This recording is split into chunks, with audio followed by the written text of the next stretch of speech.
Hey guys, Frank here, your virtual general aviation aviator, and today I'm back in the PC Porter. Let me get you an outside view of it. That's always a good thing to do. And as you can see, I still got that fresh looking paint job on it. Let's um, let's age this paint a little bit since we can do that. Um, So the easiest way to do that is just to roughen up this metal a little bit. Let's see, let's click it and let's make them both 0 and take a looks peek, and then let's click it again and make them both 255. And if I apply that, I think that may roughen it up. I won't really know until it comes in. But while I'm waiting on it to come in, let's take a look at our route. Now, I've got the iPad here. Let me just clean this up a little bit. And I've already kind of figured out a route. I figure, well, I'm deep in the Rocky Mountains where peaks are 14,000. You can see a 14,000 peak here, and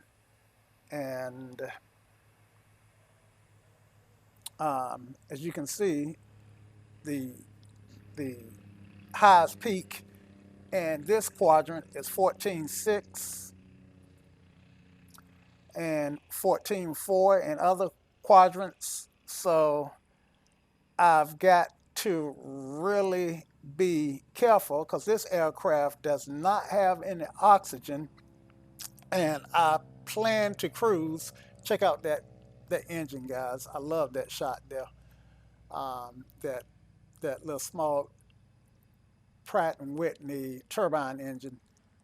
I think it's so cool the way Thranda modeled that guy. Anyway, I digress.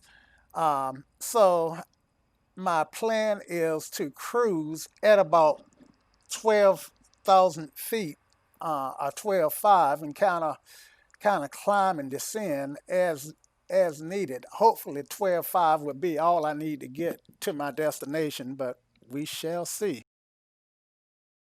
Okay, so my plan is to kind of follow the highways over here and go through Cinnamon Pass. Okay, and then we would have to just stay with the highway past that little airport there and just kind of stay with the highway. Otherwise, didn't mean to draw that. Otherwise, we might not, we might wind up in a box canyon and have to turn around and work our way back out. And box canyons can really be deadly, especially if we wind up in a canyon that's at an altitude that's too low to climb and too tight to turn around. Um, the NTSB, like they call it, controlled flight into terrain. We don't want that. Okay, so so let's turn a marker back on. Okay, so yeah, so I think this is the way that we want to come down and catch this highway here. And once we've gotten that far, then it's just a matter of following these railroad tracks to the destination airport, which is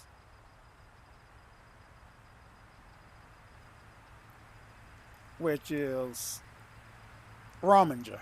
Okay, so that's the path that we intend to take. And I know that's really dirty, but we are going to pick our way through there as best we can. And I will be definitely using that map, the flight map, to help me navigate through this jungle of mountains. All right. So we've got our passengers on board. Let's go to weight and balance. Okay, so we got 65 gallons of fuel in each tank. This actually says 64.8, but round it. And I've got the weight and balance in for all of the passengers, along with the luggage that each one of us have. So the backstory of this is, since I'm pilot in command and this is my plane, then I thought we would take a vacation and visit Telluride and just kind of spend some time there. But while we're there, we decided that on a whim that we wanted to just go ahead and fly over to Rominger, which is the airport little destination that I just showed you on the other side of these 14, 12, 13, 14, almost 15,000 foot peaks. Um, so I've got, it's me and my friend. I'm 160, she's 130. Um, my the other couple, he's 113, she's 165, and we both got roughly about 20 pounds of luggage each. Um, and we're storing our luggage in seats in the back as opposed to putting it in the cargo area. So our cargo area is empty except for what's normally in the plane. Okay, and I did attempt to apply a paint, uh, roughen up the paint, and it still looks fairly brand new. Um, and let's say I'm going to go back to panel one more time. I kind of hate to, because I want to just make everything zero, which should be the other extreme, and apply it. I kind of hate to, because it just takes so long for this livery to be applied.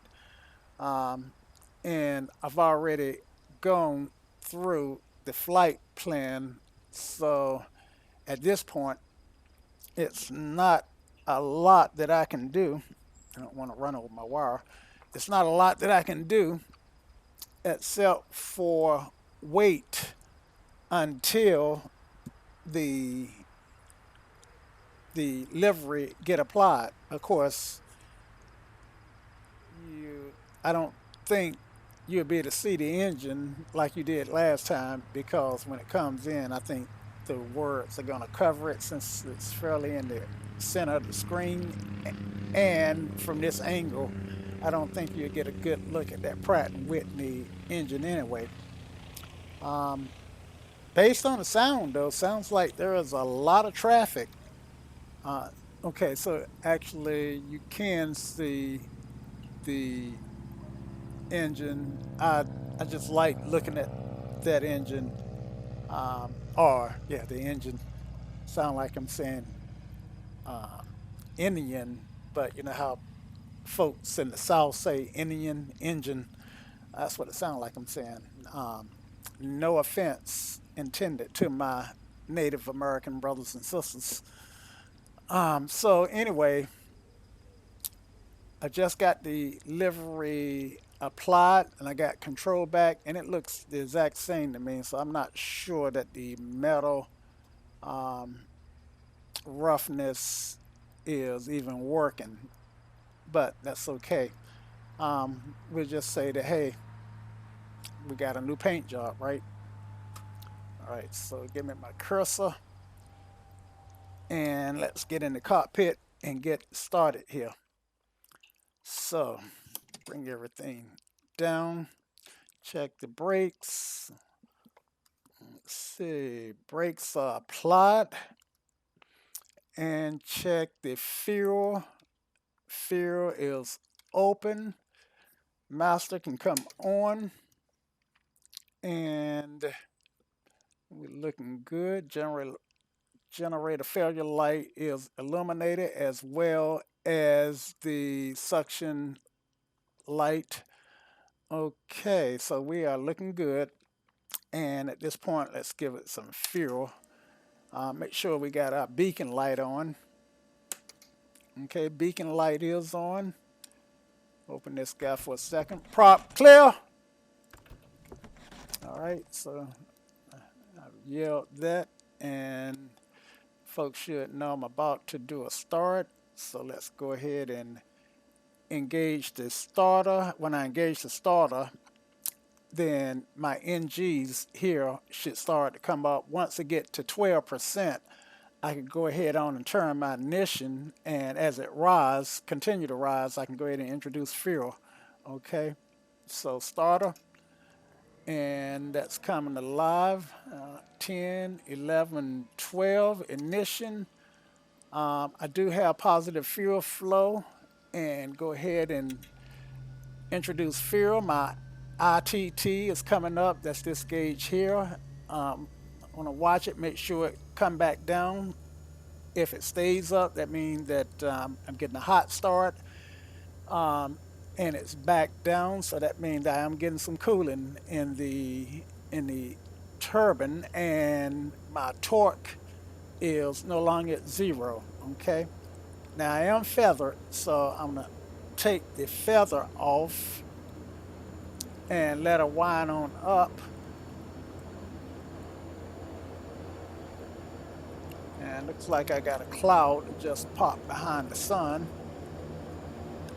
And I just love listening to this guy wind up. Okay, so I'm gonna go ahead and turn the alternator on, or the generator.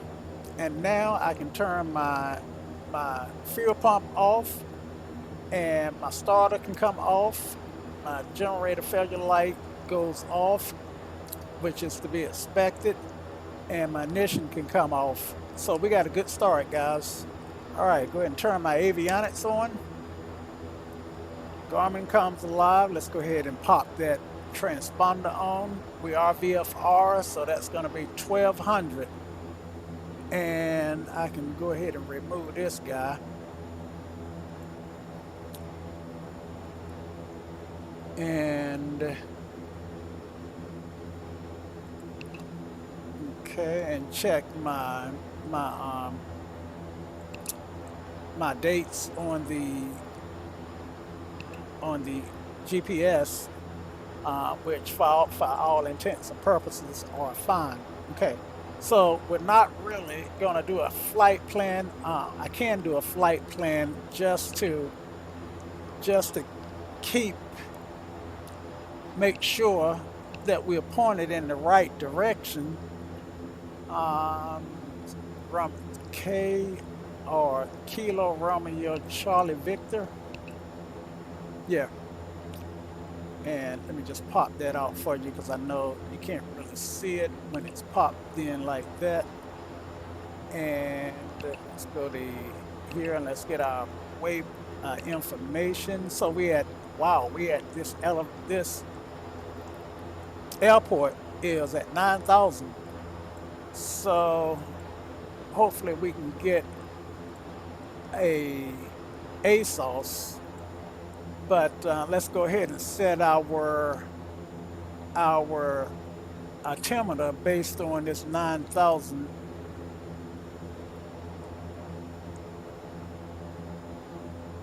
And we got roughly a 3020. Okay, and let's take a look at our runways. So we got runway 9 and 7. We are parked 9 and 27, and we are parked over here at General Aviation. Okay, so this is the pilot side here, so we are closer to 27, just in case the winds will come. And let's go ahead and get what the winds are. So we're going to go ahead and dial in our ASOS, and we're going to use our secondary radio forgot to do that, which is 118.23 and 23.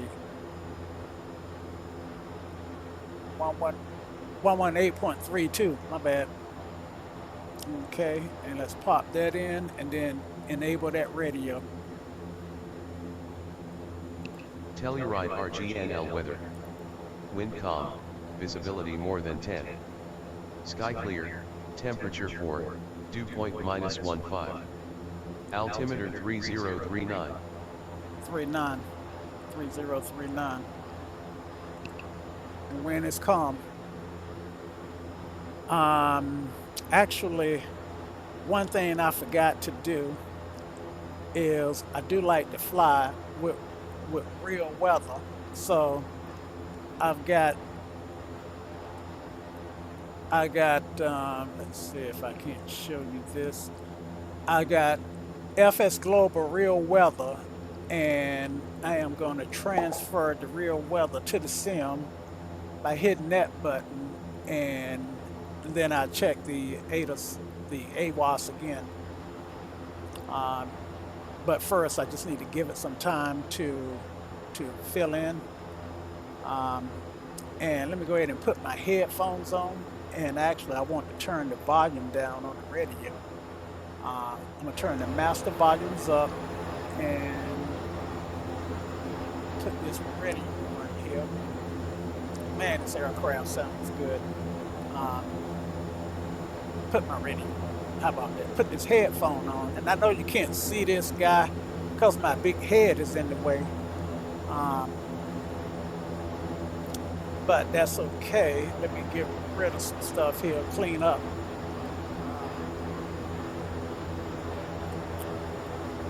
Clean up some stuff here. Let's get rid of that. And snap that back in. And so there's a cheat for putting the headphones on in this aircraft. This little button here will simulate me putting on my headphones. So let me click it. And you can hear how much quieter that is. Now I don't have to yell at you. All right. So what was we just got our weather, and it was 3039, but we were going to check it again.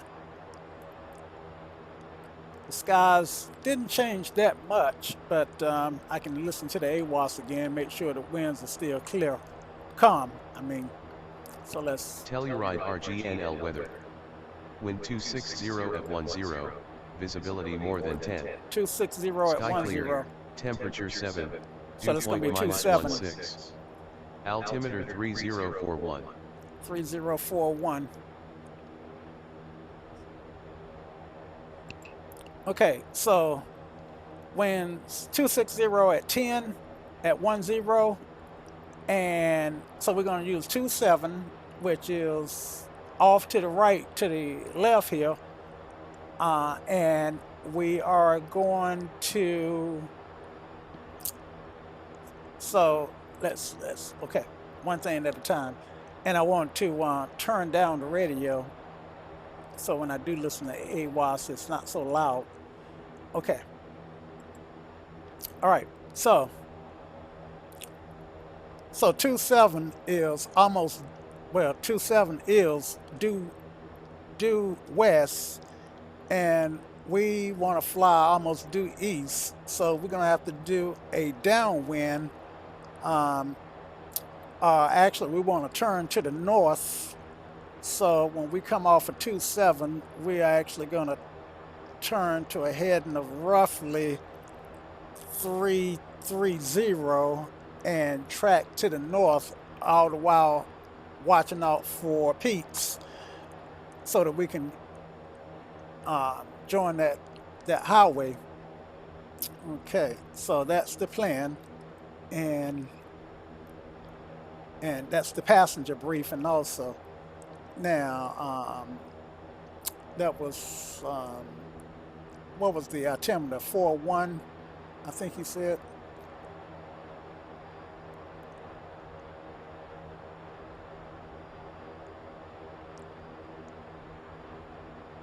Okay. Yep, because 9,070 is our elevation. So, well, I don't know what elevation that I put in and called it 9,000 a few minutes ago, but it was wrong. Um, that's why it's good to have a cross check. Okay, so taxi lights can come on. Now, this aircraft does not have taxi lights, and the lights are up in the wing. Let's see. So on this guy, the lights are right here. So I wish it could remember the last place I was at and go back to it, but it won't. So I have to navigate back to it. But what I have to do is let's see, I can turn on my landing lights and then drop that light by holding that down. And when it comes down, it'll automatically pop up, which it just did. And now if I go back out and look, I've got a light that's out.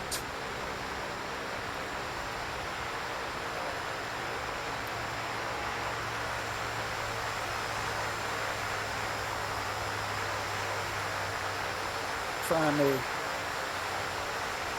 get this guy to show you what I want you to see, and boom, there it is. So here's my light here, little LED light that we're using, which is really cool. All right, so you can tell that that we are really keeping this aircraft up to date as best we can. All right, so let's get started. All right, so I want to go ahead and put in some flaps. This is my flap indicator here, my trim indicator, and this guy right here. Let's see, where is it? Where is it? Where is it? Gee whiz, I'm not seeing it.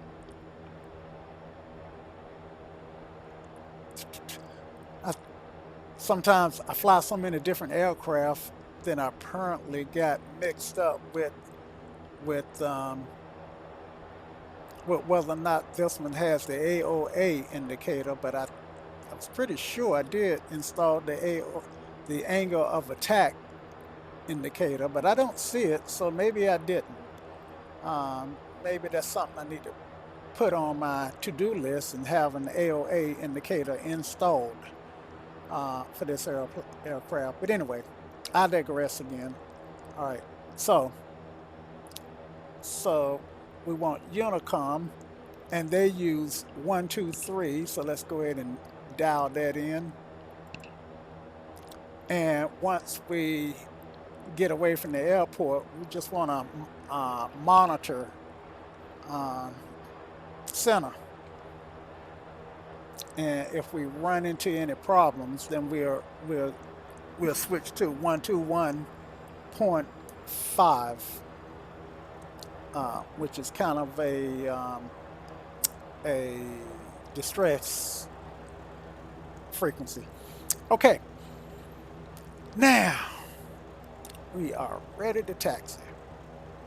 All right, so I'm gonna release the brakes, then do a brake check.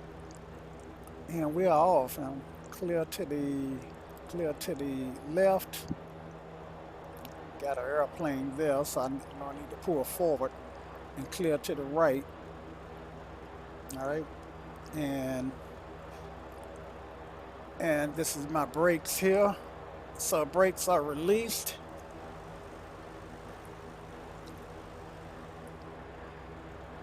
And right brake, left brake, both brakes, and we're good. Look like someone else has just landed. So looks like he came in on 9, which is inconsistent. And he disappeared. All right, but we're gonna use 2.7 because we know that that's what the, well, look straight ahead. Look at that windsock. That windsock clearly shows the winds blowing from this direction. So yeah, we want to take off on 2.7 because we want to fly into the winds. So the guy in that little AI aircraft landed on the wrong side, so it appears. I am using Traffic Global, and generally speaking, Traffic Global will look at my winds and determine the correct air runway based on the winds. But sometimes it doesn't quite get it right, or sometimes the winds change before Traffic Global updates. Anyway, we're here at 2.7, and I didn't make a radio call. My bad. I should make radio calls because the more I do it, the better I get at it.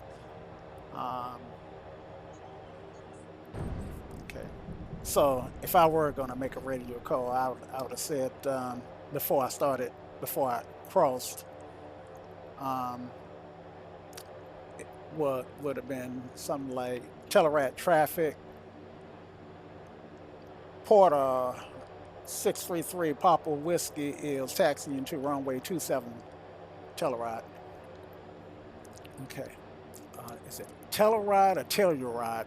I don't really even know. All right. So we are here and we are ready to take the runway.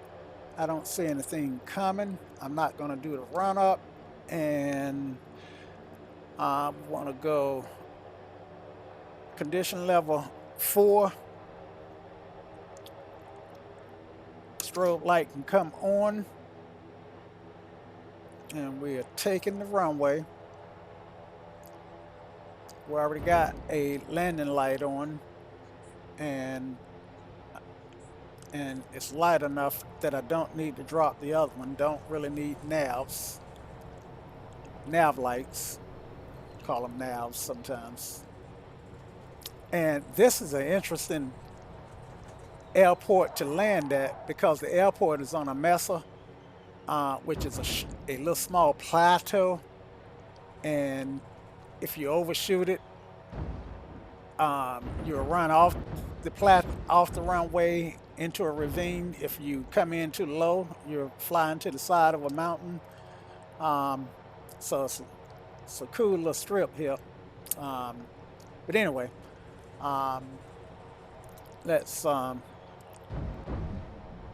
ahead and give it some, set our takeoff power to about 40,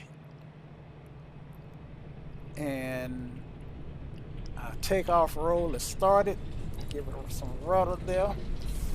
We'll rotate at 60. Whoa.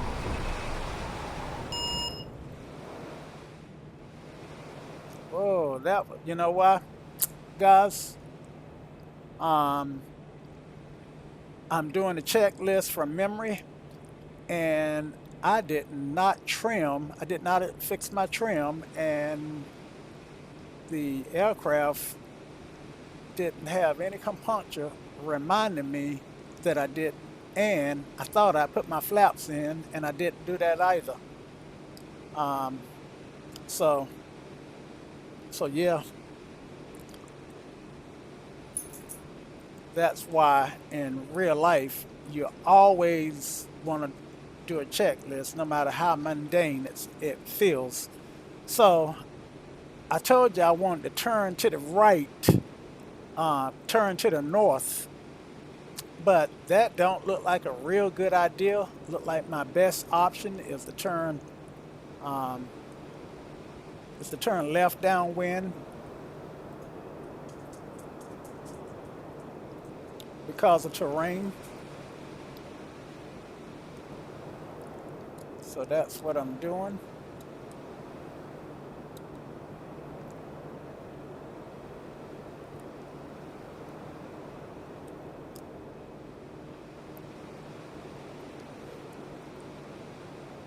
And let's see if we can find this road to the north.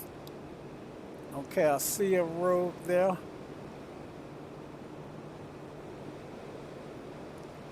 And I'm hoping the road has a pass.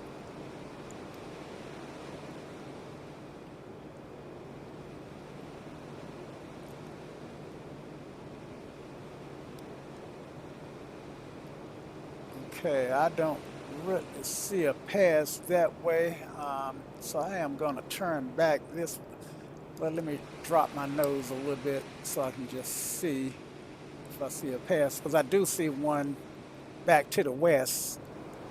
So I am going to turn back to the west. And of course, if in real life, I wouldn't have to do all this because I would be able to see by, by putting my head on the swivel as opposed to having to swivel the entire aircraft. But I think I might be able to find a pass here. Okay, I see a road. See a little canyon. And it looks like I might be able to get through up here.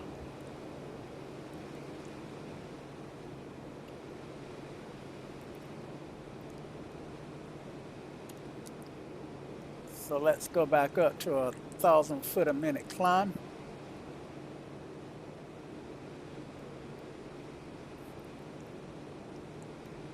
And see if we can't climb over these peaks here.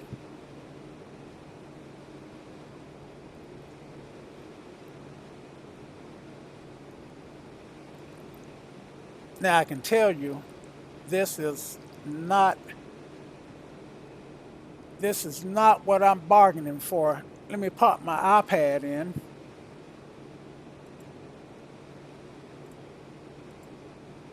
And you can see I'm way over here, and where I want to be is over here.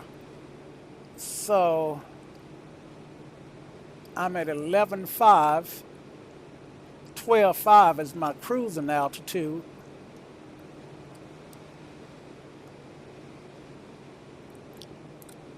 And let me look around, see if I can't swing back around and figure out how to get, well, I tell you, let's see. Actually, it looks like the safest bet would be to just go on around and get on the backside of these ridges. So, because from Telluride, it looked like it was a pretty high climb. So let's look for a road. Wow. I am looking at my map and I am way off course here. So let me do a hard turn. Okay, so I'm at 10.5. I need to keep an eye on what I'm doing. Is that my airport that I took off from? Nope, that's not it. That is True Grit Airport. True Grit. So you can see how far off course I am. It's amazing how quickly you know, I was flying the Beaver a few days ago, and the Beaver is so much slower than this aircraft. especially on climbs. So I gotta keep in mind that I can get a lot. Oh man, I keep turning. Um, I guess I keep looking at those peaks, and I guess where I want to go is towards these peaks, and I'm just not feeling it right. But I need to get on the other side of these. Okay, so I got a road here, and let's follow this road. And I'm at 11, so I'm good on altitude, on safe altitudes. Um, if I were hiking, I'm sure I'd be able to tell that the air is thinner. Um, the aircraft ought to know the air is thinner, but I got this turbine engine, and this turbine engine, and it can. It's literally a jet engine with a prop on it, so it doesn't care as long as it can get some enough air and fuel to keep those turbines lit, then it's going to perform. Okay.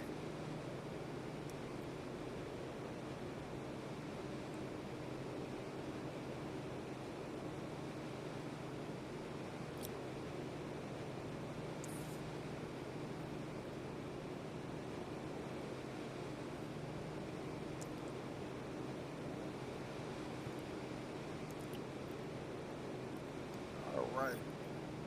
So some terrain there. Don't want to fly into it.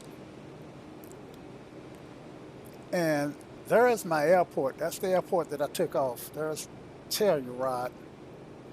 All right. So I do know that I want to be over top. I, okay. In order for me to get where I want to be, I am going to have to either find a cut through here or climb up till about 13, and so 12.5 is where I want to level out at.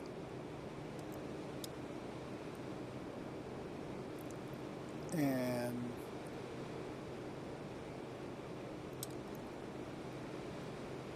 generally speaking, roads are generally cut through valleys and lower portions wherever it makes sense, because automobiles don't like hills. Okay, let's get on the other side of this peak here and see what we got. All right, so landing lights can come off. Let's tuck it back in the wing first. There we go. Man, that showed a blank screen there for a second. Okay, so that's tucked back in the wing. And let's take a look on the outside. Sure. Yep. And yeah, I think I might be able to cut through here. Whoa, I'm a little bit high.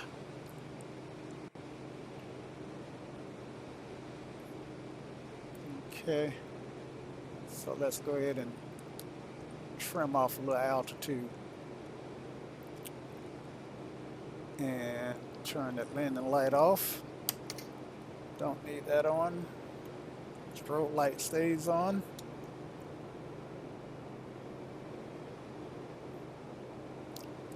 Check out fuel. Fuel looks fine. Okay.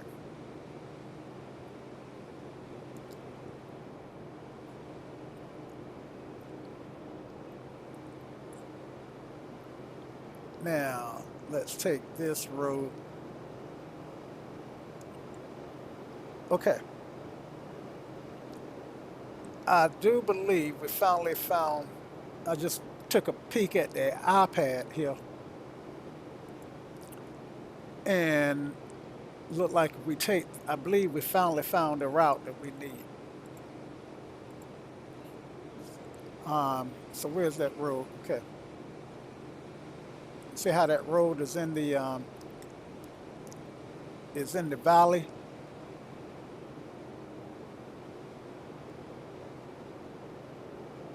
So let's just follow that road. Oh man. Can you imagine living down there, guys? Oh man, I don't know. I think most of the year I would love it. Um, However, I do believe that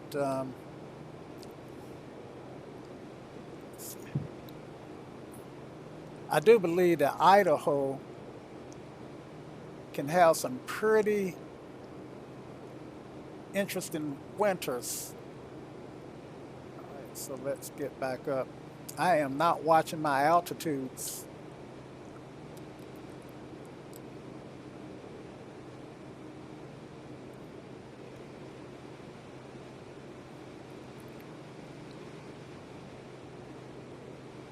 And I want to look out and see where the road goes. Okay, so the road goes through this cut here.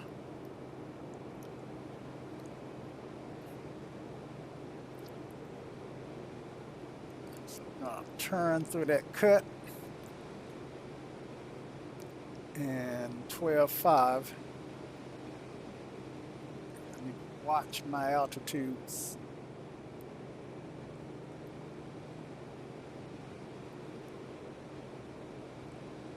I can see the road there.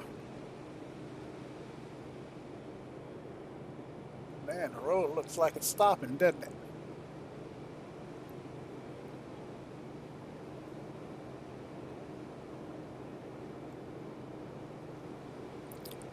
And yep, looks like the road is stopping. And I just looked at say I'm getting above the tree line.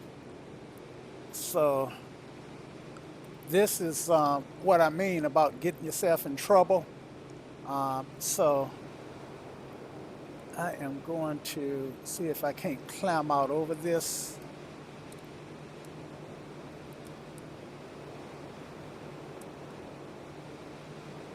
And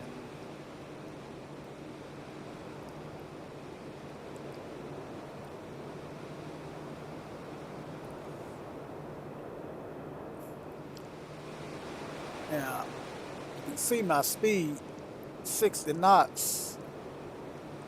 So this is how a person wound up flying, having controlled flight into terrain.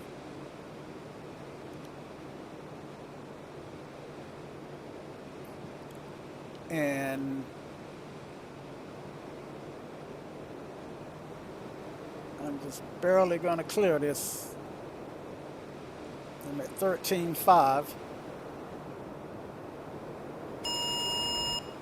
I'm stalling. Stall.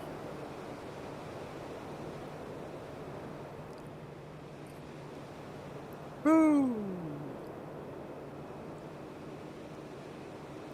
And I can feel my head feeling woozy.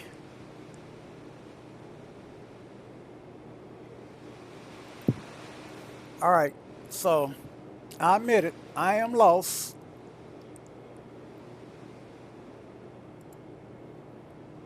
I am not doing a good job at pilotage, and I am going the wrong way. See the map?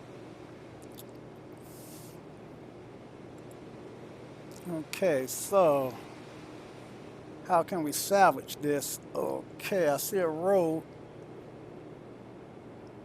Actually, I think we can salvage it because there should be a road right in front of us.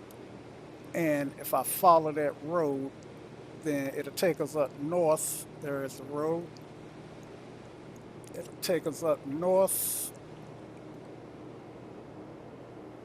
And let's just follow this road.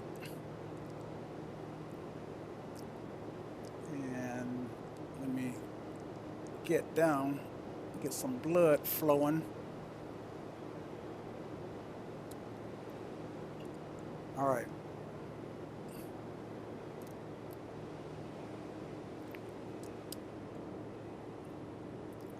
So, let's see if we can't get over enough to actually see the road. Oh man, there are villages and little townships tucked all down in these mountains. Okay, so there's a little township. I see some civilization down there.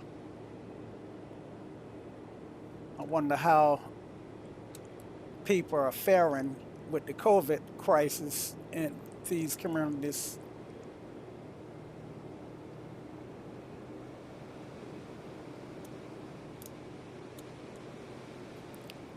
It is so hard to do my 12.5 when I'm having to look out the window, and before I know it, I done dropped almost 1,000 feet.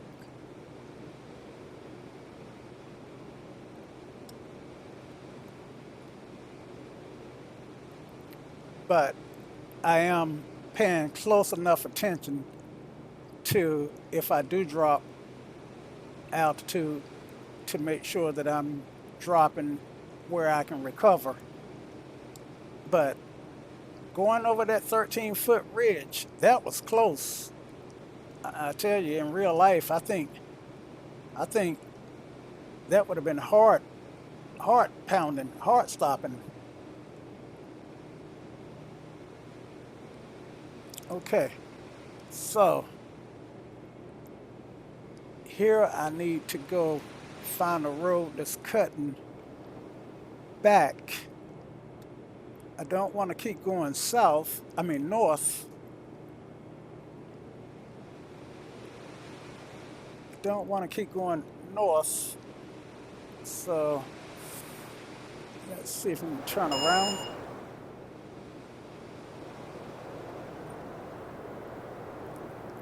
And there should be a cut through here. I don't want to go back the way I came. I think, okay. Yeah, I came up through here, and I want to go back down through here. So I am right here, and this is where I want to kind of pick my way through. And guys, I tell you, it is warm in my home, so I gotta turn my heat down. So just a second here.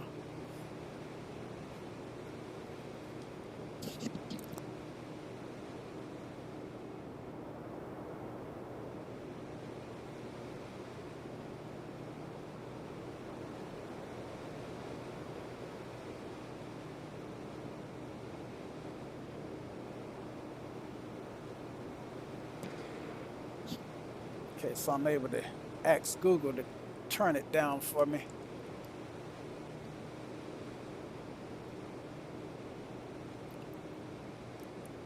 Okay, so that's the road. Go on which side here?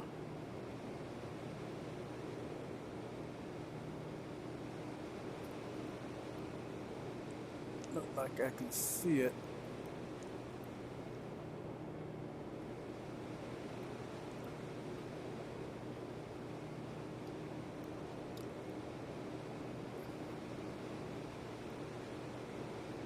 Okay, so now I can speed up.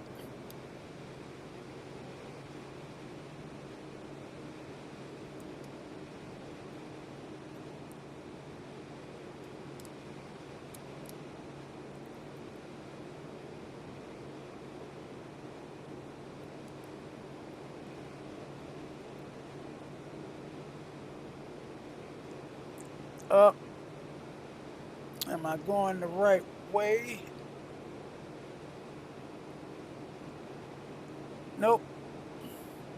Okay, I gotta turn around because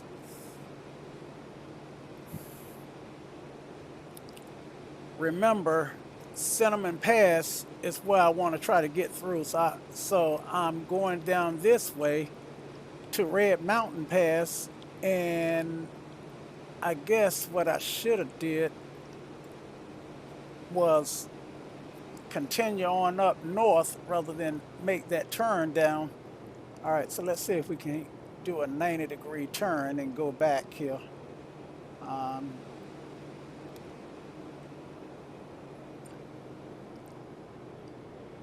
One thing about the Porter is that it can slow down to do these sharp turns.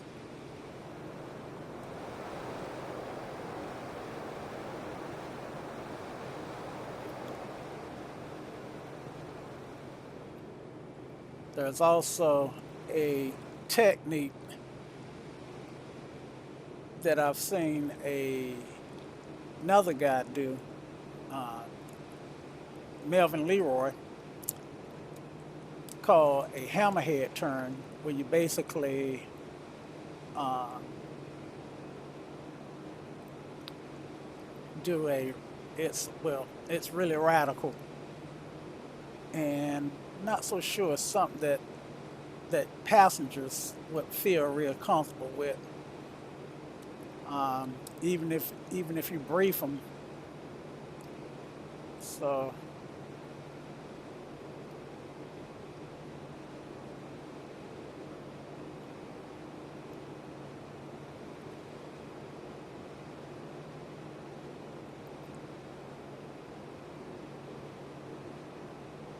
the lake down there,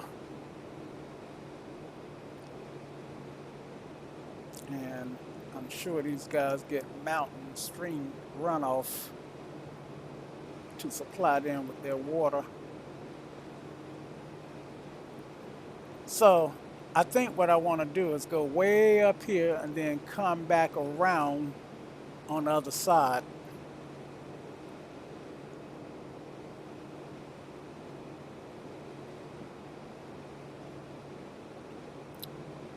The peaks are 13. Let's see. Oh man, I keep leaving that map up. Sorry guys, because I realized I left it up when I was just about to pull it up. But the peaks are 13 too, right? So I so let's see. I tell you what. Let me just get the map.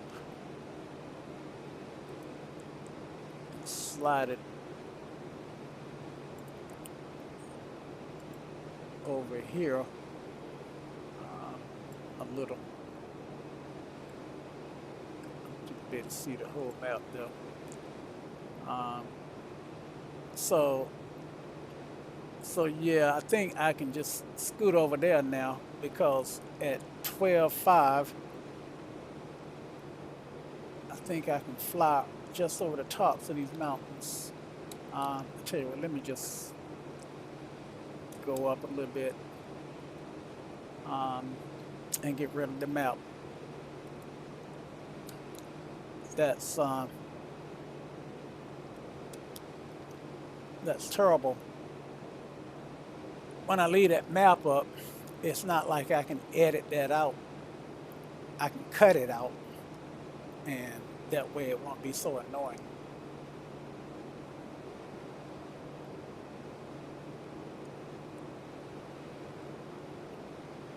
Okay, so I am going to go ahead and traverse over these peaks, because I think these are low enough for me to safely get over.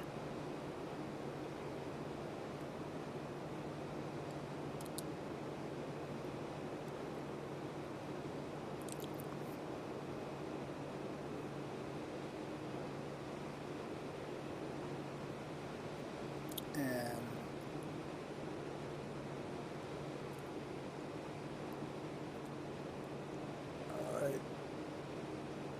So I should have a river that I can follow downward. Let's see if I see a river down there. Nope, don't see a river down this in that valley. If you guys see any water, holler.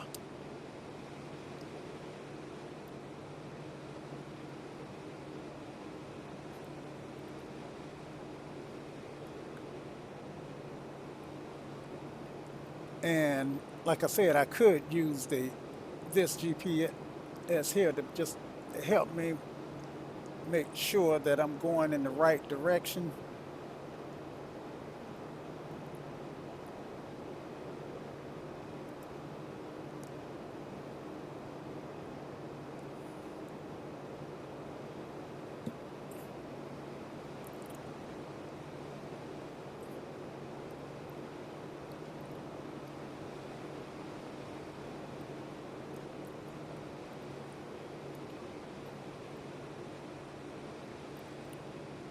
And let's see if I see any water down here.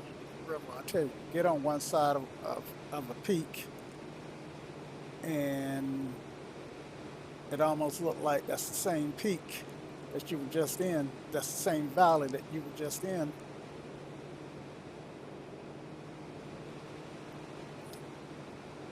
It really does.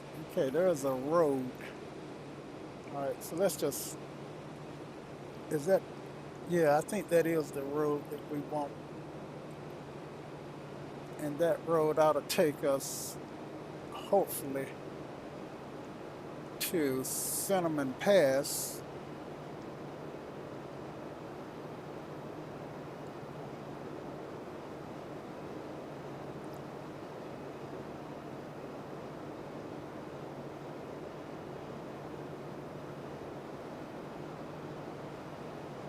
Unfortunately, that is the pass that we just came out of. So let's do a turn, a full turn here. Let's see, check my stats.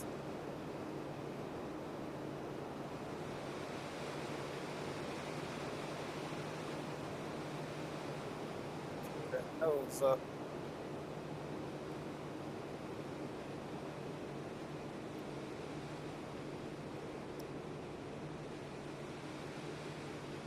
All right, so that's due north. I'm flying now, and I think I want to fly down this valley here.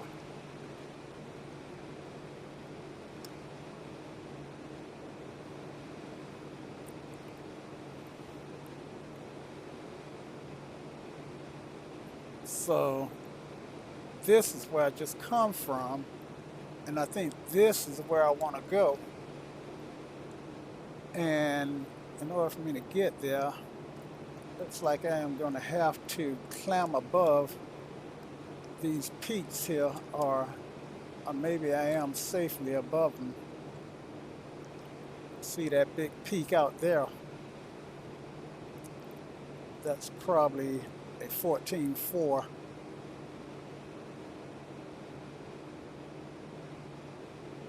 Or 14.6, 14,600 feet.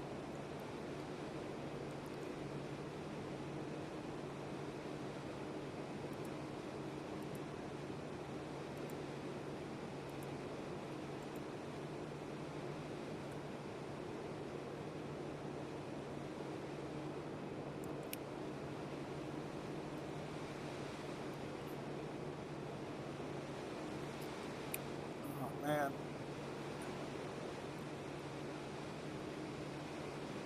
I tell you, I would not do this in real life. I would need something with oxygen so that I didn't run the risk of hypothermia. And I wouldn't want to be this close to these peaks either.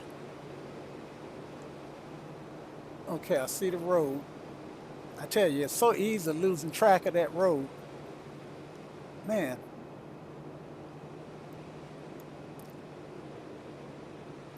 tell you, I'm looking at the iPad map, and I want to come down through here. I guess you can't see the cursor. Um, so but I want to come down through that bluish line on that map, but it ain't happening. Okay, let's see if I turn towards this road.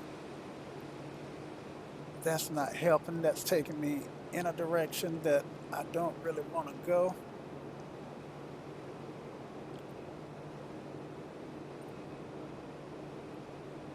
So I'm at 13.5, and I'm gonna see if I can't hold 13.5 just for a few minutes, just to get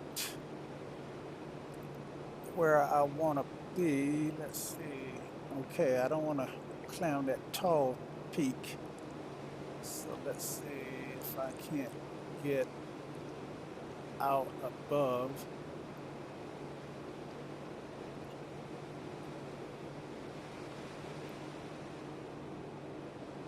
This peak here. You see, I'm not really seeing any passes through here, but now I need to turn left a little bit. But when I turn left, what's happening is I'm not seeing, man, I'm at 14, no oxygen. All right, don't really want to go any higher.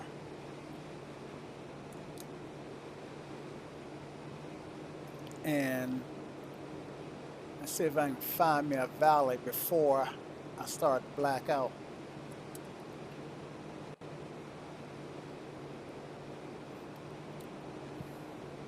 Ladies and gentlemen, don't do this at home. Okay, but if you look at my iPad, it looks like there's a cut through here, a road or something, but I don't see one. So I'm kind of, that old saying, flying blind. Kind of flying blind here.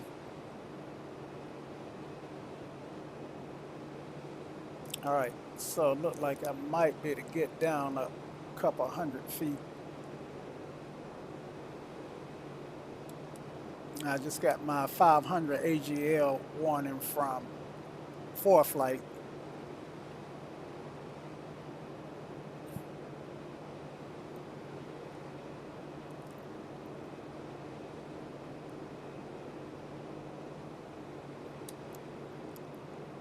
But there would be no way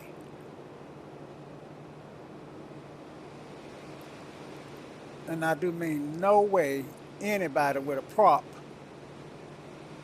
with an aspirated prop could get through these mountains without oxygen. The only reason that I'm willing to try it is because I do tend to have at my disposal the power to climb out of trouble to some extent.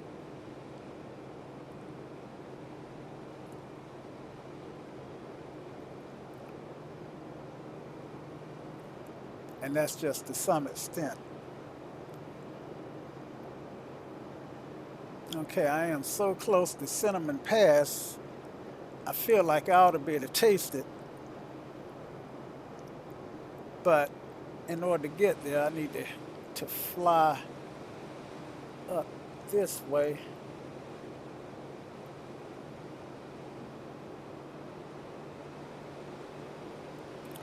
And this is what I mean when I talk about those canyons that you can find yourself in.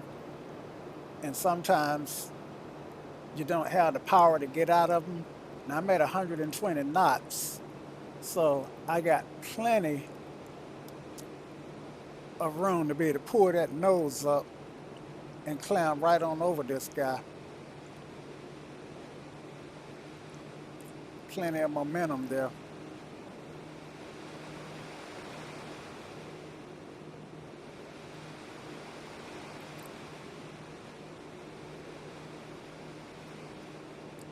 Okay, now this, according to my iPad, would be,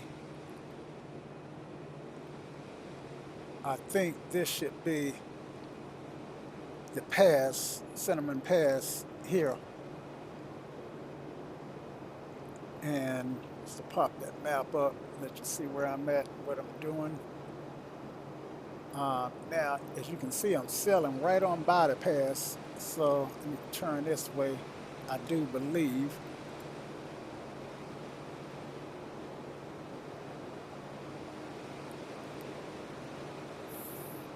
And lo and behold, I'm going westward, which is not the way that I want to go.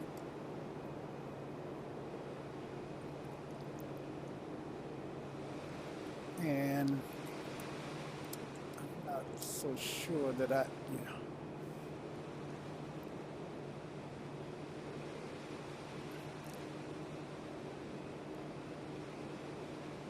So I can't stay at these altitudes long.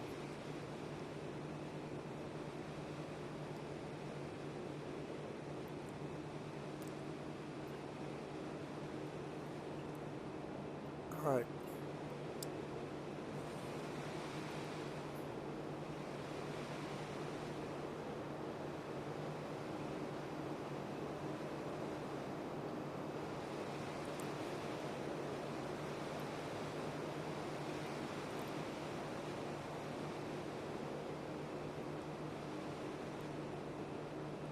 And this is that turn that I was telling you about that can be really uncomfortable to passengers. Let's see, turn to the left here. To the right, I mean, my other left.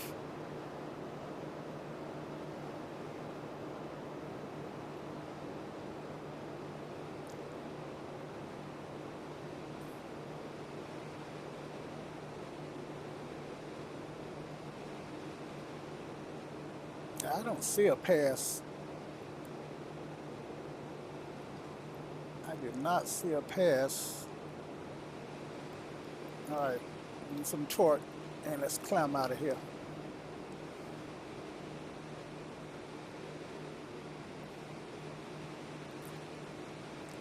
See, now, let me pop the map in just for a second. You guys see a pass?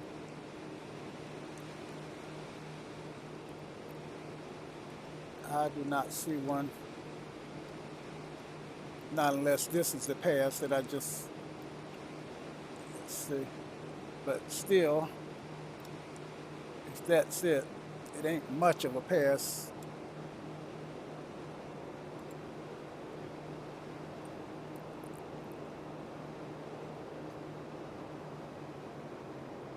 I think we're gonna have to buy some oxygen up for the return trip and just climb up to about 15. So we'll be going west, climb up to about 16, and avoid all this.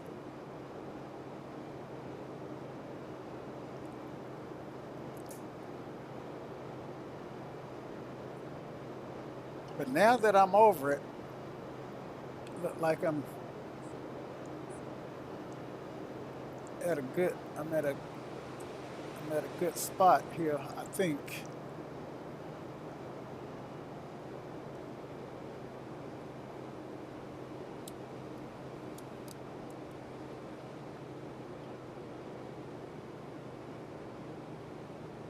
But you'd definitely rather do this in a sim than in real life.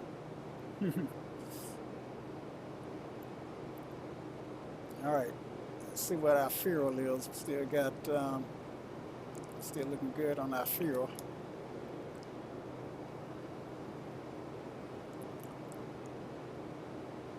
And I'm hoping to get back down to 12.5, which is just a good, safe altitude.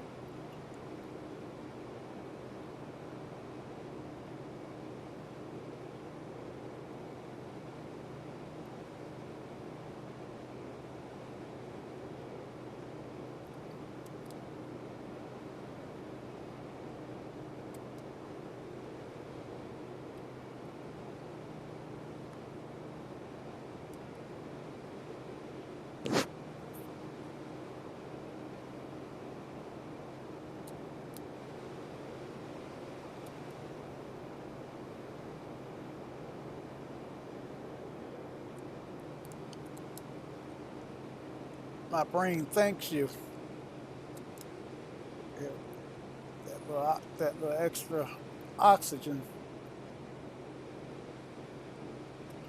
is truly appreciated.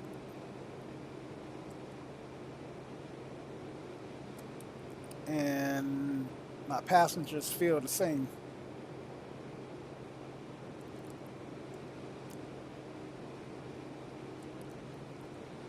So you've heard me talk about their old pilots and their bold pilots, and there are no old bold pilots. Well, looks like I'm definitely trying to be an old bold pilot. Okay, so I should get to this airport, because and this is definitely the valley that I want to be in. Um, that pass was not what I had bargained for. I thought it would be cut a lot deeper, a lot lower, and a lot more obvious.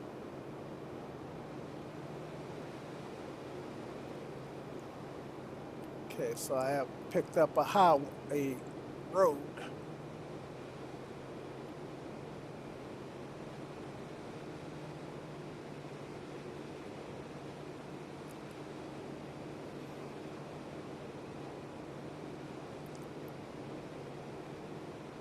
Now there should be a little airport just ahead of me, uh, or maybe not an airport, but a field, some sort of landing strip.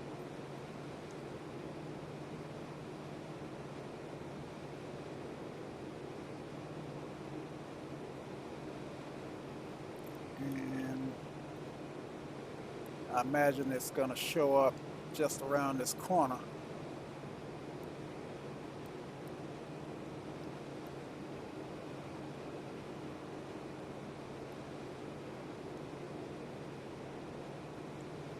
Not that I intend to land. Check my altitude.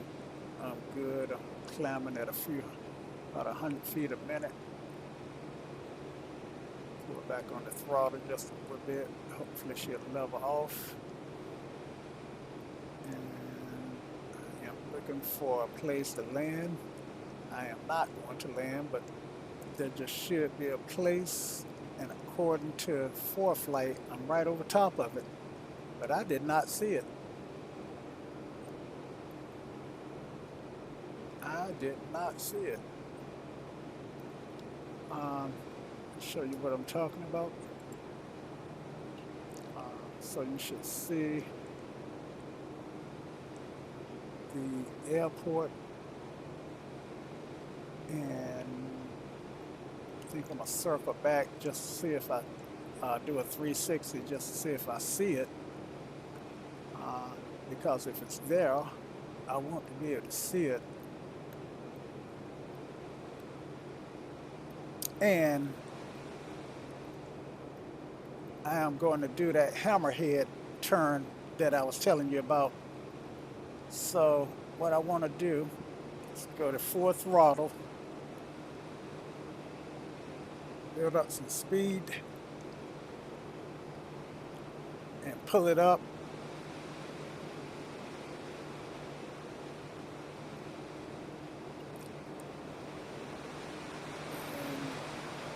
Brake.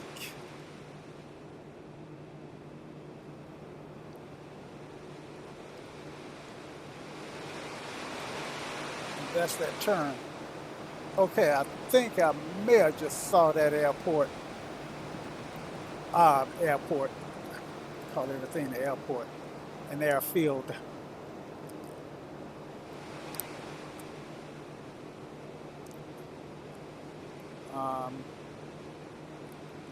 Turn around again. Well, let's see if I got change of view here.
Okay, I'm just gonna admit it.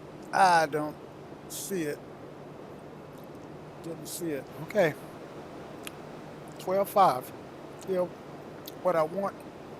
Didn't see an airport, and I looked hard on airfield, a place to land. Just didn't see it. And you can see how it's on the map there. Okay, so I do want to follow this valley north and then swing back to the right, swing back to the south in a few minutes.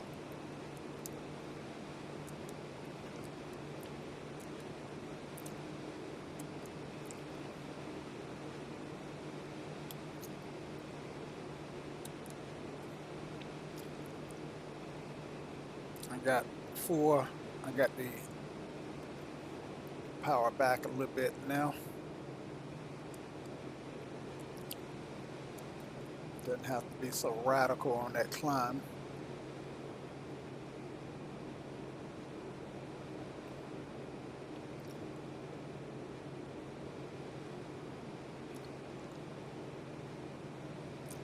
Okay, now I should find a road or something that can get us to the other side.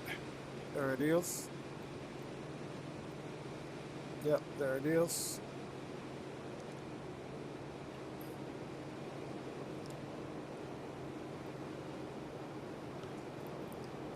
And I would imagine that it's much easier to find these roads and follow them in real life than in the sim here.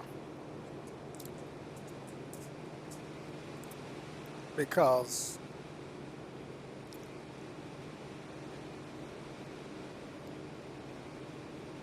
I would be able to do these S turns and keep it in my view. But because it felt like the mountains were so narrow, I didn't want to stray too close to any terrain. Now, see how this one is uh, see how this one curves back. Okay, so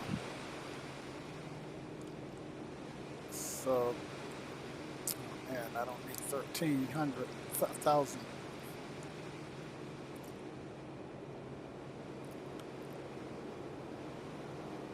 Those are called switchbacks, and those switchbacks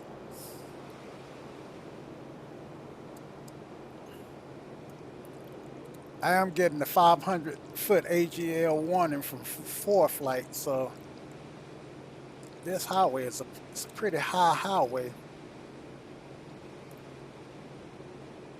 But I think I am. Ooh, I think I. Oh, finally found a lone trucker. I tell you, I'm not so sure that I would want to be the one driving these mountainous highways. So I do want to try to keep the highway in view. And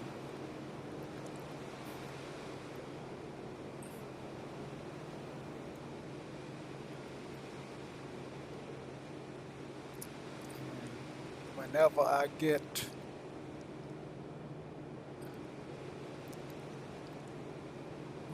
get feel like I'm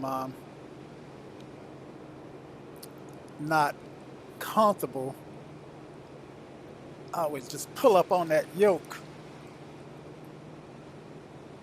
Okay, so I see it switching back, and these switchbacks for the highway would mean that the terrain is descending. So I shouldn't have to follow each and every switchback. But if I can see far enough ahead, then I can get an idea of where to fly to. So I see it up there.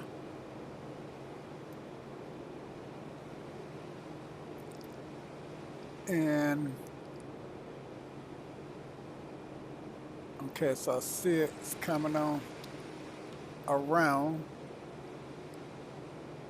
and I see it coming on down into this area. I see some farmlands and crops, and I can get back down to 12.5. I do not need to be uphill where the air is thin.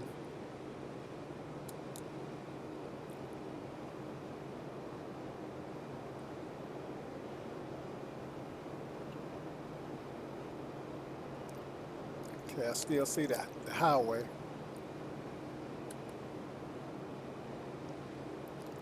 And it's right here, just in case you can't see it.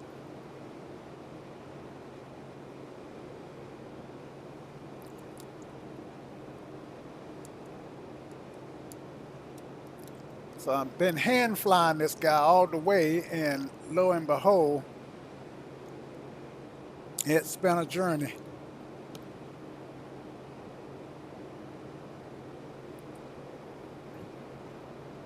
It's been a real journey.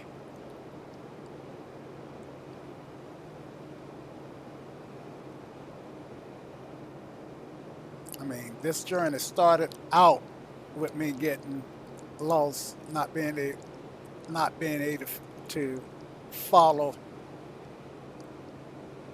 the palette, not being able to see the highway and follow it very well.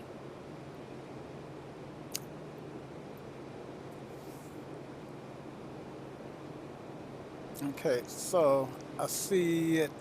I'm assuming that this is the same highway, and if it's not, looks like it might be a different highway, but you would think they would join.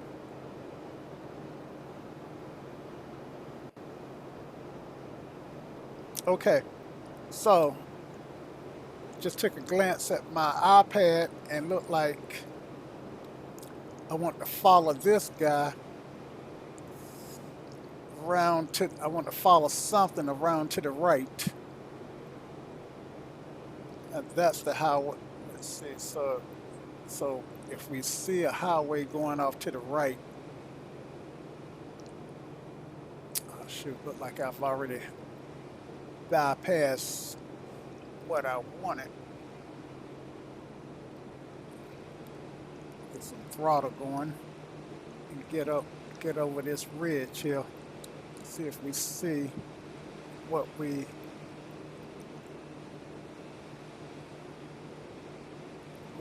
missed.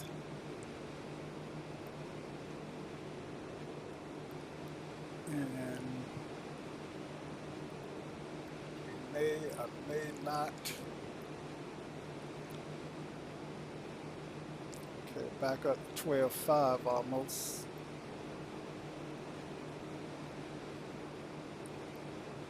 Somebody been doing something with this land up here.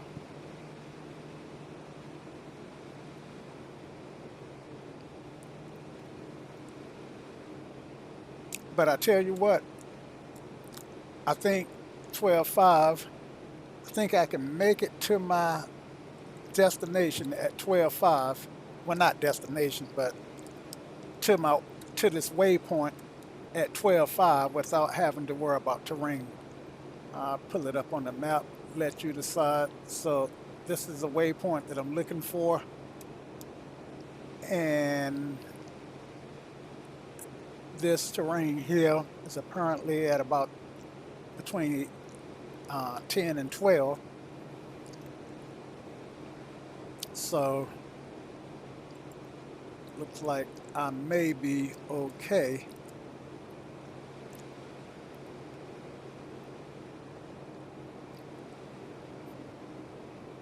Not a dull moment.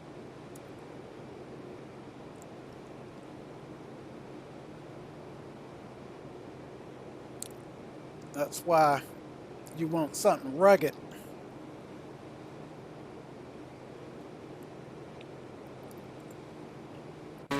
Like the Porter here.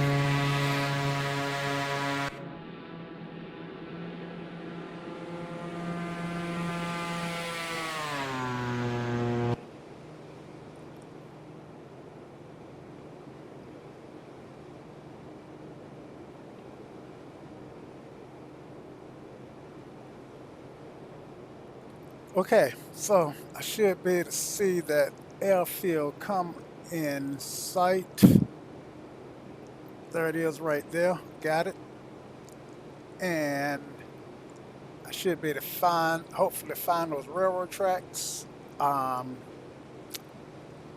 to be honest with you, I've never really been able to follow railroad tracks that well in X-Plane because I just can't see them that well. Um, Maybe it's a river.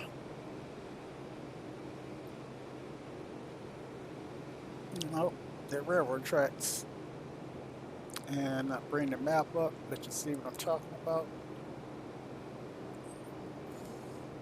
Bring the nose up, map. So these are the railroad. So I'm here. This is the airport, and then these are the tracks that's gonna take me. Ah, I keep pointing with my. Okay, I'm here, and these are the tracks that look like should take me to the destination.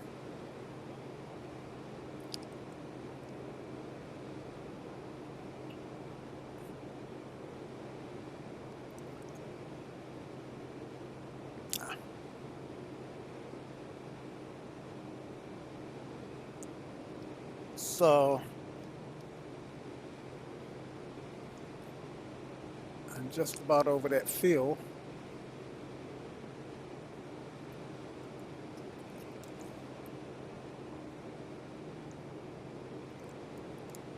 And I'm still um, planning on 12.5.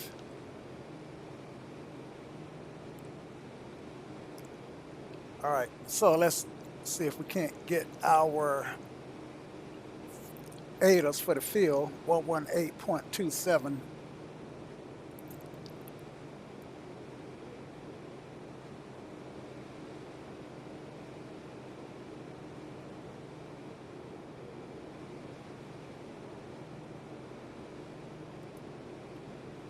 Okay, so that's in the box.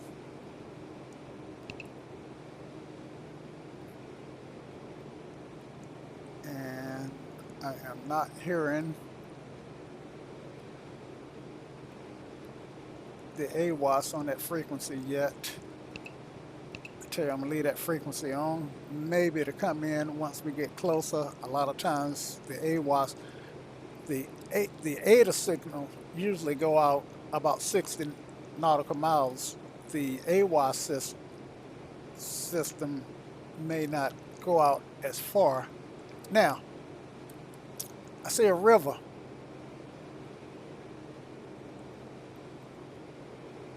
See that river? I see the railroad tracks. In fact, I even see a train on it. Too bad the train is too slow for me to follow. But let's see if the river and the railroad tracks stay together.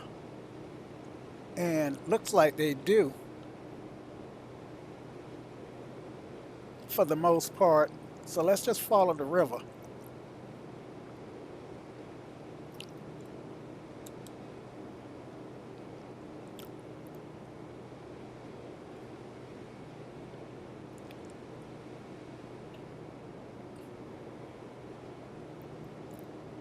I wonder how fast that train is moving through these mountains. It's probably moving maybe between 55 and 60, maybe 55 to 70 miles per hour. So I would have to slow down literally to a stall speed with flaps to try to keep it in sight, the train that is.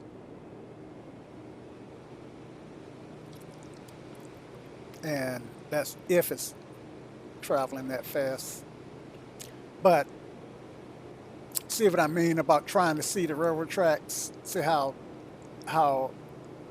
hard they are to see, and a lot of times it's really hard to discern them from a road, which make them really hard to follow. Um, whoa, let's not lose too much altitude.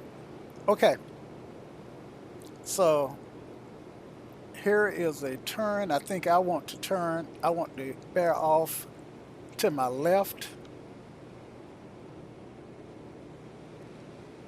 or to my right. I think it's to my right. Let's try the right.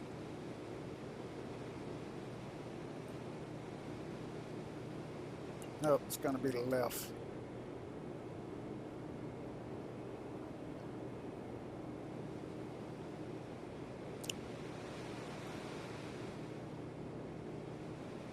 Yeah, it's going to be the left.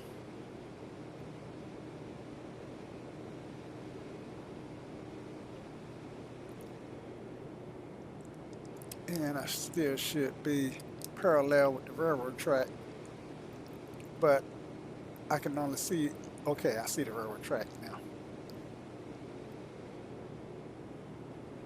Thank God for the river. That makes it easy. And I couldn't really tell by looking at the map whether I was actually looking at a river. Um, so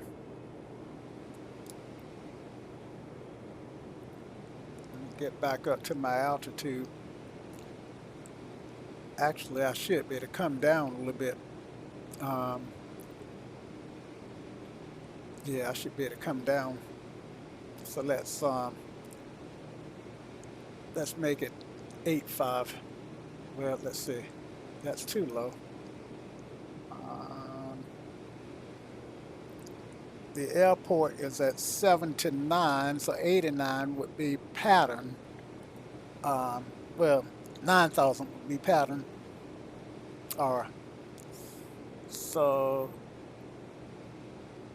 let's stay at 11 for a little while. Or 10.9. Let's stay where we are.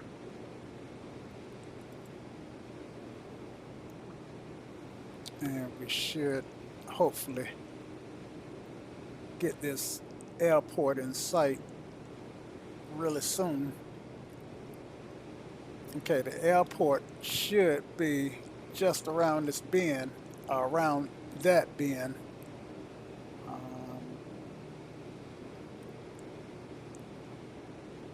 To the left. So I think it's going to be around this bend.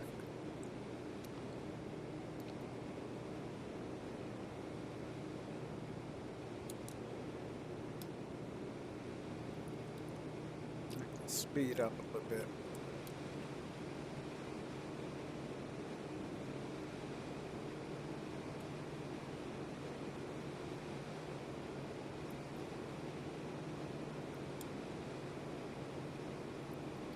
It's been an interesting flight, if I must say so myself. Need some peanuts.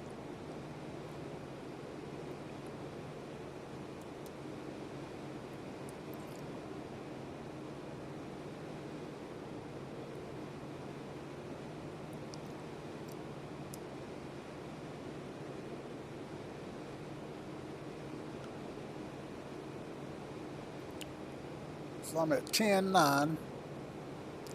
Airport's at 9.9. I was at 8.9. Airport was at 7.9. So I can get down a couple more thousand, peel off another 1,000 feet. Now I'm still not getting an ADAS. 118.27. 118.27 COM2 is on. So let's try it here.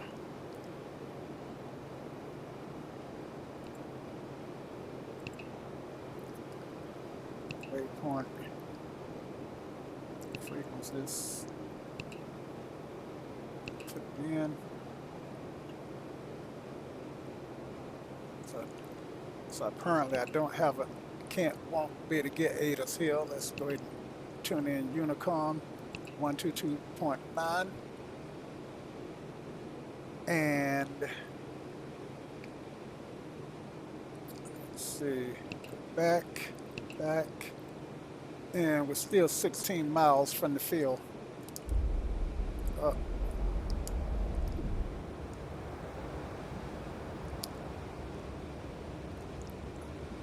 Accidentally started dropping flaps. Purely by accident. That's an accident that I doubt would have happened in real life. Now, I told you that once I turn, I should be able to see the field. And I'm expecting the field, let's say, but I was 16 miles away. 15.4, and I'm checking the mileage here on my GPS.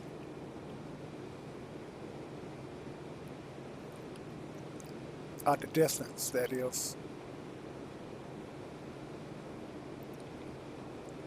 And so I can just follow that river. That river looked like it goes right beside the airport. So I can just follow this river.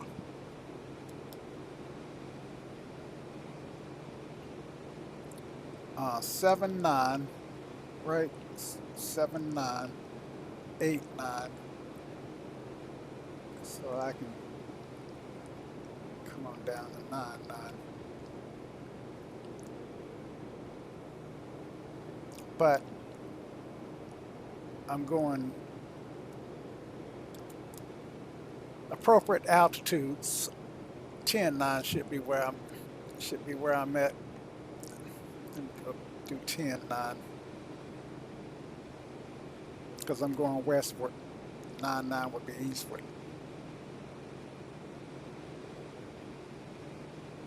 And 8.9 would be pattern. 7.9 is ground, on the ground.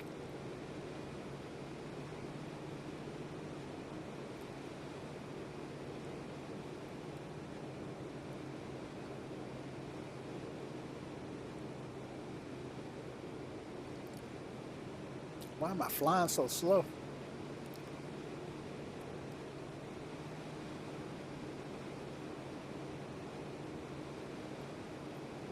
Miles out. Now I got good eyesight some days, but I ain't gonna be able to see 12 miles in front of me. I don't think. At least not a little small airport. But look at my GPS, guys. You can see it's right off my nose.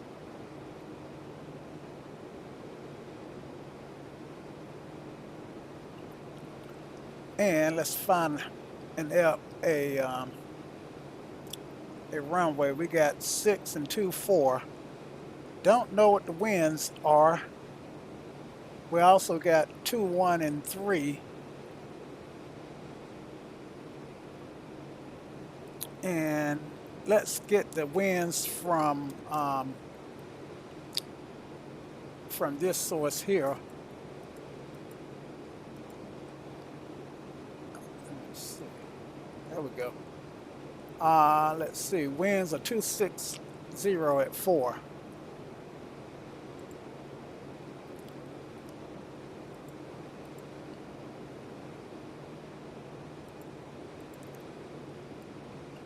What happened? All right, we just leave that open. 260 at 4. And now we can start talking because we 10 miles off, so to speak. Oh man, look at my altitude. I'm just pulling back on that yoke. This is what's the name? This Rominger. Rominger traffic. Pilatus 633 Papa Whiskey is 10 miles, is 8 miles to the south inbound. 4 stop Rominger. I do have it on the right CTAF. That's a mistake that I tend to make sometimes.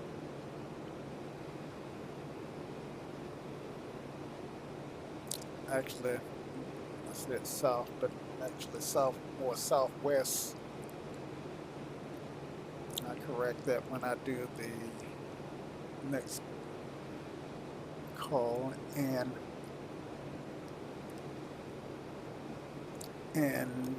so we're gonna fly over the field for runway. See, winds for 226, so we're gonna fly over the field for runway 24.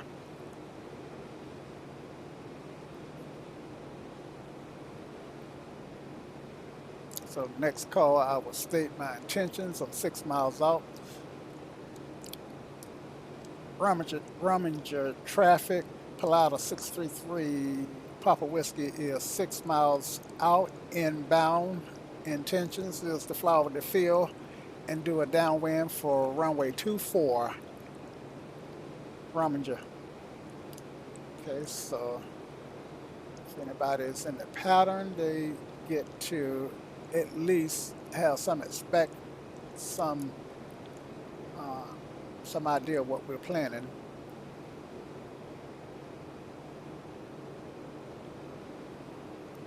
And there are two runways, so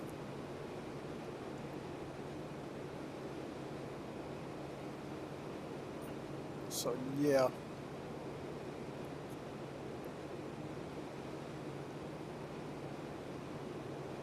I'll fly over the field and come in and do a downwind and come back and land on 24. All right. So I'm 3 miles out. I see the field and I'm way too high. One thing about this, okay, so which is 24. Okay, so actually, Rominger traffic, Pilatus 9875 633 Papa Whiskey is on downwind runway 24 Rominger. Okay, so I won't quite where I thought I was. Okay, that's so I actually flew straight in here. Okay, so let's get down to 8-9 here. I didn't see what my altimeter should be at. 3060.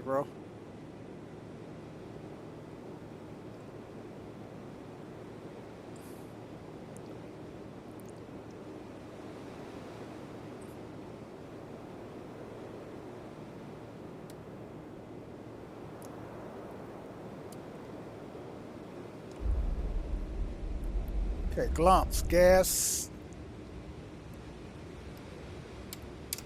lights, undercarriage, mixture and props, turbo, so that don't quite apply. Give me some throttle because I am way too slow now. Trim.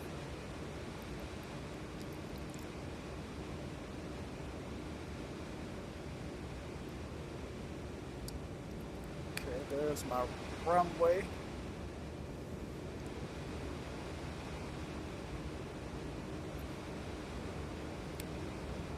And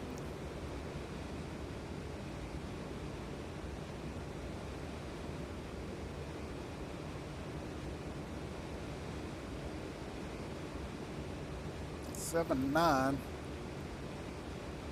I feel 99 is 2,000 feet above the field. But, but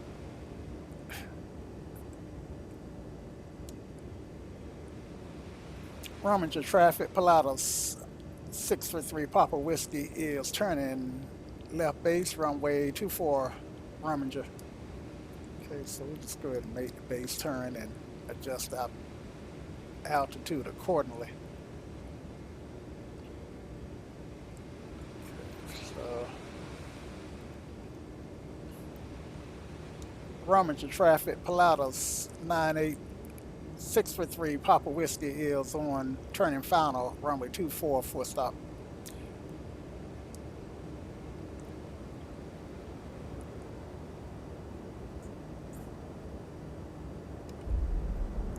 Four flaps.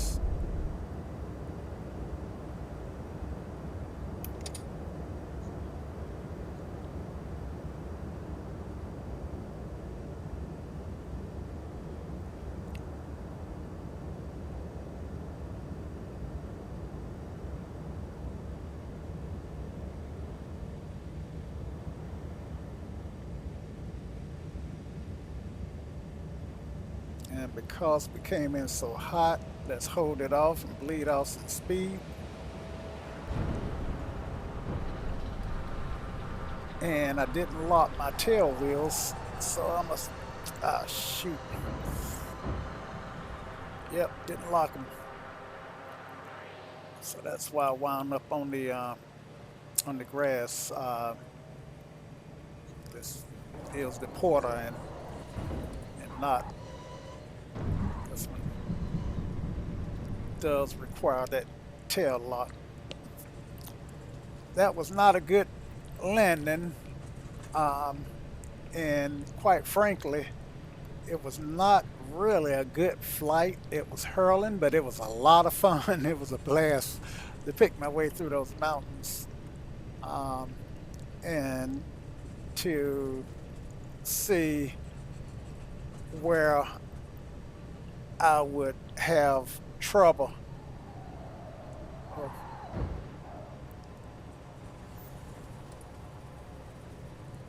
There we go. Yep, it was a blast. But I tell you one thing that I do know from simming, and I guess it's late enough in the year to make it a resolution, is checklists, and checklists. After I fly an aircraft for a while, I feel like, well, I can do without the checklist. I know what to do. And invariably, I don't.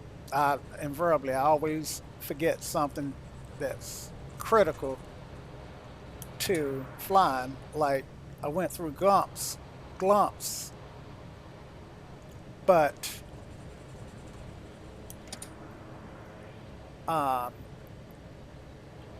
this guy is a tail dragger, and I did not. Let's see if I can figure out how to park here. I did not lock my tail wheel. In fact, what I should have done was lock my tail wheel on takeoff, and that way, when I do my pre-landing check, then it should have already been engaged. But since I didn't, so we'll try to get in this park here. Since we didn't lock it, then obviously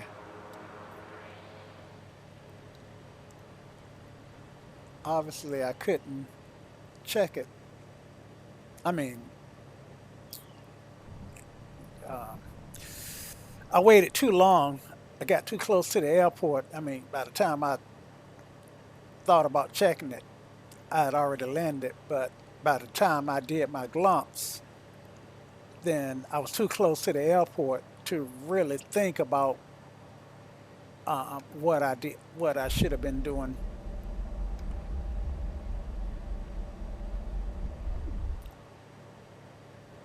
Okay, so let's shut down here. And let's see if we got a shutdown checklist that we can pull up. I don't know if I got checklists for this aircraft, or at least a C-list checklist. I don't, and I don't have one printed for this aircraft either. Okay, so brakes set. Lights.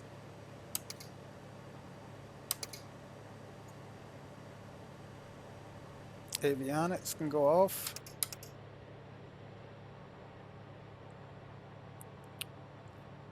And all these lights can go off, leave that beacon on. And why was my beacon off? Anyway. Okay. Feather. I do want to feather this one down.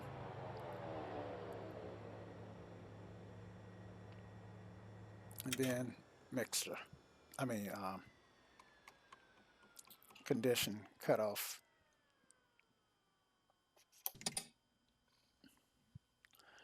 All right.